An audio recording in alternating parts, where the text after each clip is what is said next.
reçus en commun pour Noël. Et aussi d'autres petits cadeaux que je n'ai pas encore offerts, que j'avais trouvés.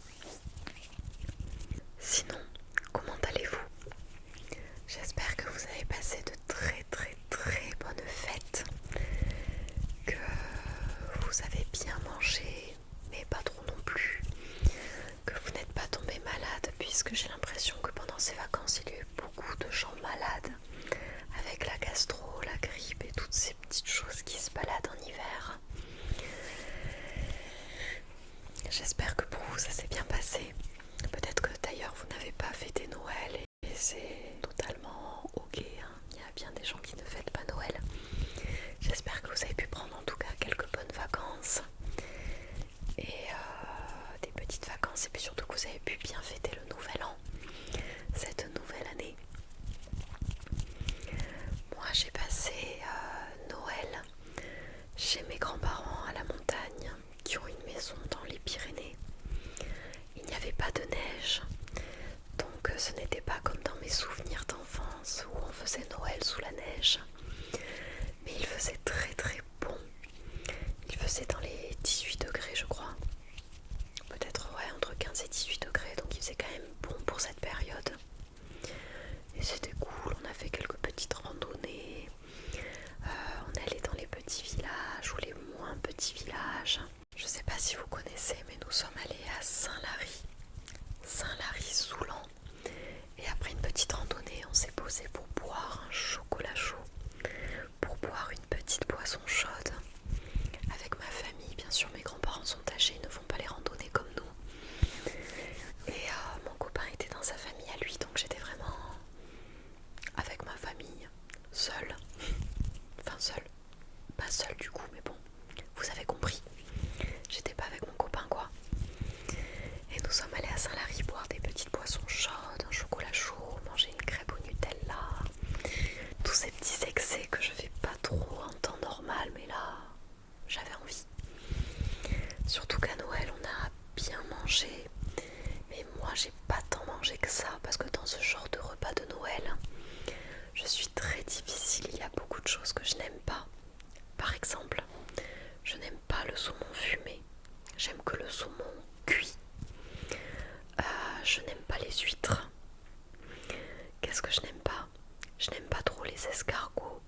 Je peux en manger quelques-uns quand il y a des escargots au repas de Noël. Mais je ne suis pas trop escargot. Par contre, j'adore les crevettes. S'il y a des crevettes, ça, j'en fais mon affaire. Aussi, par exemple, je crois que mes grands-parents avaient pris chez le traiteur le repas de Noël parce qu'ils avaient la flemme de cuisiner, ce que je peux comprendre aussi. Donc ils avaient pris des bouchées à la reine au riz de veau. Sauf que les riz de veau, j'en mange jamais en temps normal. Donc comme c'était repas de fête, j'en ai mangé, j'ai goûté. C'est pas très mauvais, mais j'en ferai pas non plus mon repas de tous les jours. Donc comme je suis relou au niveau de mes goûts de fête, on va dire, parce qu'après le reste du temps j'adore plein de choses et je mange de manière très diversifiée. Mais là j'étais relou, donc du coup j'ai pas tant mangé que ça. Je veux dire voilà. Surtout que le foie gras, j'en mange pas des masses, voire pas du tout. J'ai un petit peu de mal avec ça. Donc au final les entrées, elles passent sous la trappe et généralement j'attends le plat principal au repas de Noël. Mais bon, en tout cas j'ai passé de très bons moments. En plus j'avais des chapeaux de Noël, on s'était un petit peu déguisés pour l'occasion, pour le réveillon. Forcément j'avais les tenues de Père Noël que j'avais pour l'école avant les vacances. Donc voilà. Et ensuite du coup on est resté un petit peu à la montagne. Comme je suis professeur des écoles, j'ai la chance d'avoir les 2 semaines de vacances qui sont pas vraiment des vacances puisqu'il y a au moins 5 jours que je prends pour préparer la prochaine période. En tout cas les prochaines semaines à la rentrée. Ça c'est ce que je me suis dit dans les grandes lignes. Le problème que j'ai avec les vacances de Noël, c'est que généralement comme beaucoup de gens, j'ai beaucoup de cadeaux à fignoler à droite à gauche à faire. Donc je cours en ville, je cours vers les boutiques, je cours aussi faire les courses pour le repas. Ensuite il y a Nouvel An qui s'enchaîne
petit peu avant le nouvel an et au nouvel an, puisqu'avec mon copain nous sommes allés le fêter à Paris.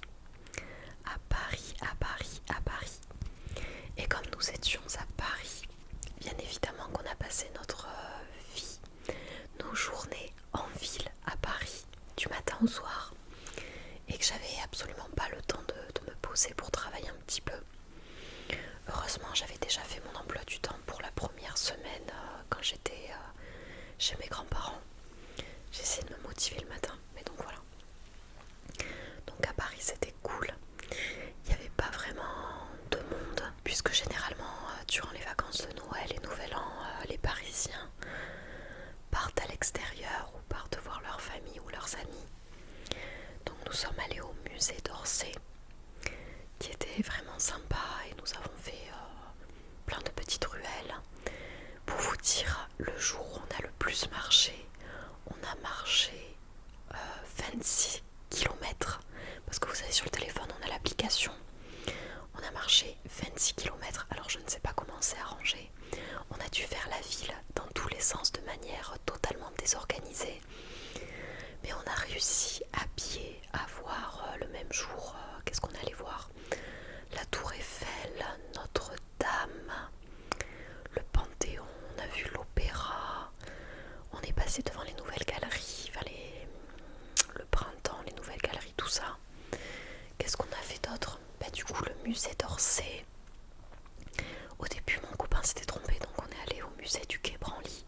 Rien à voir. Mais on est passé devant le Louvre, devant la Grande Roue, et il y a toute une fête foraine le long... c'est pas le long de la Seine, je sais plus où c'est. Enfin bref, nous sommes allés là-bas. Donc j'adore Paris, mais je déteste le métro parisien, Mais bon, il faut avouer quand même que c'est très utile de l'utiliser. Et nous sommes allés à Paris en voiture, du coup du jeudi au dimanche. Le dimanche, on était le premier. On venait de faire le nouvel an avec des amis de mon copain. Je vous raconte pas, on était déphasés sur la route, parce que comme nous sommes montés en voiture, on a pratiquement 6 heures de route, sans compter les pauses. Donc on a dû mettre 7 heures à faire le trajet, c'était une horreur. Autant vous dire, le soir on s'est fait une soupe pour évacuer toutes les petites toxines que nous avons consommées ce week-end là, on va dire. Et on s'est mis devant le dernier épisode de la saison mercredi qu'on regardait sur Netflix. Et puis après on s'est éteint et on a dû dormir, on a dû se faire une nuit de 10 heures, le truc qui m'arrive jamais. Mais là j'étais crevée, franchement j'étais crevée. Et on était crevés tous les deux.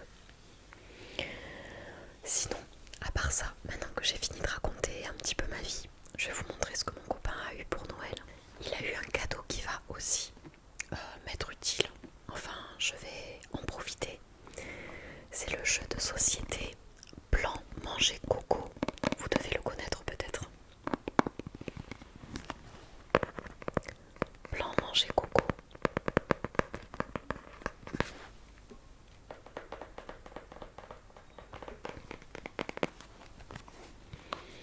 Le premier jeu pour adultes pensé par des adolescents et produit par des enfants.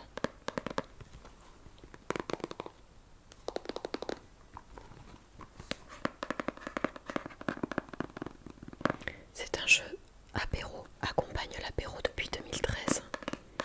Donc c'est un jeu principalement pour adultes, je dirais. Mais en même temps, on a plusieurs jeux pour adultes.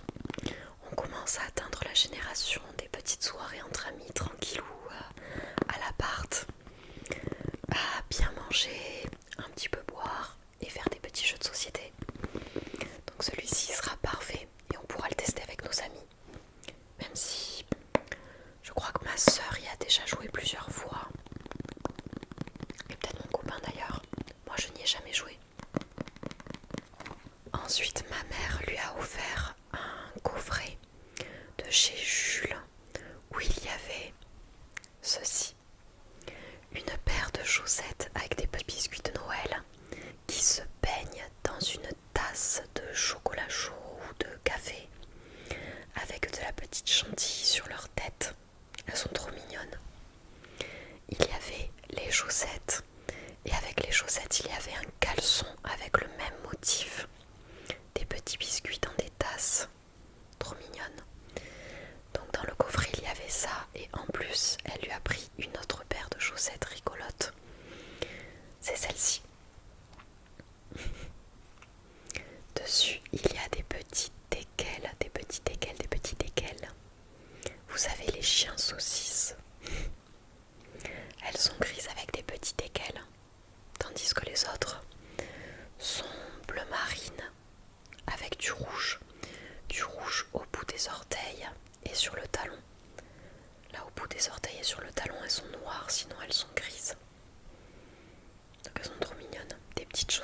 du coup le caleçon petit biscuit. Ensuite, parmi les cadeaux que nous avons offerts à mon copain, mon père lui a offert un livre et moi aussi je lui ai pris un roman, puisque mon copain adore lire les livres de science-fiction, ce qui n'est absolument pas mon truc à moi.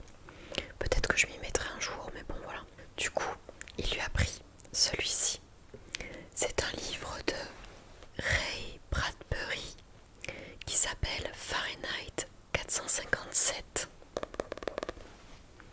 Fahrenheit 457, et on voit le visage d'un homme qui explose. On dirait un homme en statue. La couverture est plutôt sympa. Alors je peux vous dire qu'on ne s'y connaît tellement pas en science-fiction que je suis allée sur le site de la FNAC ou sur des sites de librairie et j'ai regardé les bouquins de science-fiction qui se vendaient le plus et qui étaient le mieux cotés. Donc lui en faisait partie. Je vais vous lire le résumé. 451 degrés Fahrenheit représente la température à laquelle un livre s'enflamme et se consume. Dans cette soirée future où la lecture, source de questionnement et de réflexion, est considérée comme un acte antisocial, un corps spécial de pompiers est chargé de brûler tous les livres dont la détention est interdite pour le bien collectif. Le pompier Montag se met pourtant à rêver d'un monde différent qui ne bannirait pas la littérature et l'imaginaire au profit d'un bonheur immédiatement consommable. Il devient dès lors un dangereux criminel impitoyablement pourchassé par une société qui désavoue son passé.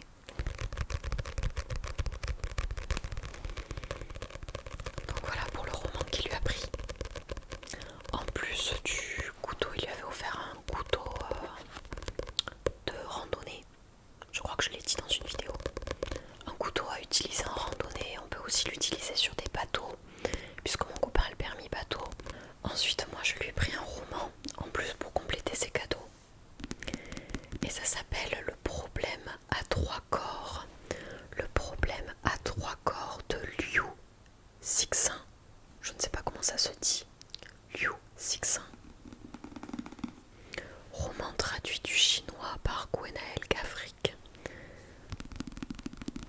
Alors sur celui-ci on voit une sorte de bâtiment, je ne sais pas trop ce que c'est, avec une grosse sphère.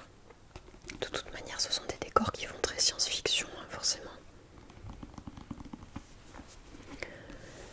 Alors, le problème à trois corps, il me semble d'ailleurs que c'est une trilogie, ou du moins il y a plusieurs livres. Donc ça c'est le premier. Alors le résumé.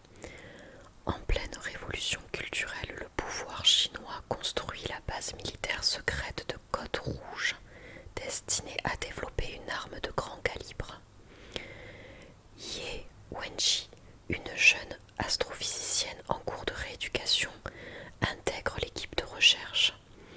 Dans ce lieu isolé où elle croit devoir passer le restant de sa vie, elle est amenée à travailler sur un système de télétransmission dirigé vers l'espace et découvre peu à peu la véritable mission de Côte Rouge.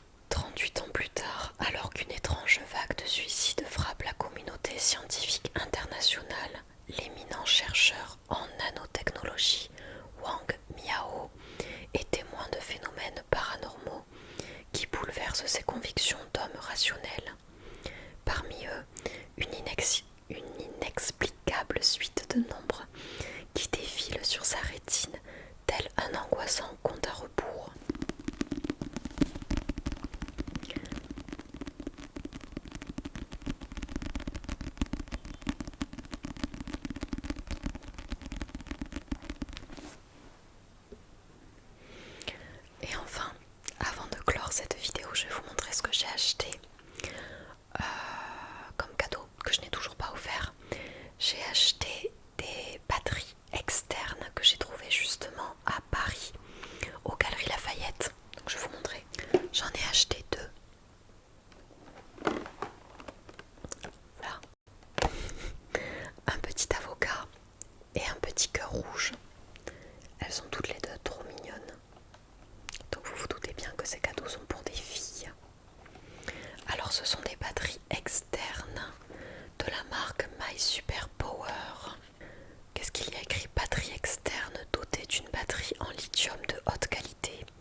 je ne sais pas à qui j'offre l'avocat ou le cœur. Je pense qu'elles ouvriront leur cadeau en même temps et elles choisiront celui qu'elles préfèrent. Elles peuvent se les échanger, je ne vais pas du tout me vexer pour ça. Mais je trouvais trop mignon le petit avocat et le cœur aussi. Mais il y avait des... Je crois qu'il y avait une cassette. Qu'est-ce qu'il y avait d'autre? Il y avait une cassette, il y avait un nuage avec un arc-en-ciel et d'autres choses, je ne sais plus ce qu'il y avait. Mais je trouvais que c'était plus mignon de prendre l'avocat et le cœur. Donc voilà pour cette vidéo. Cette vidéo blabla où j'ai dû vous casser les oreilles à vous raconter ma vie. J'espère néanmoins que cette vidéo aura pu vous relaxer, vous détendre. Et j'espère que vous aussi vous avez bien été gâtés pour Noël. Je suis curieuse de savoir ce que vous avez reçu d'ailleurs. Si vous voulez me le mettre en commentaire, je me ferai un plaisir de vous lire. Je vous souhaite de passer une excellente soirée, ou peut-être une excellente nuit, ou un excellent après-midi, ou matinée, peu importe. Une excellente journée. Et quant à moi, je vous retrouverai dans une prochaine vidéo. Bonne soirée. Bonne soirée. Bonne soirée.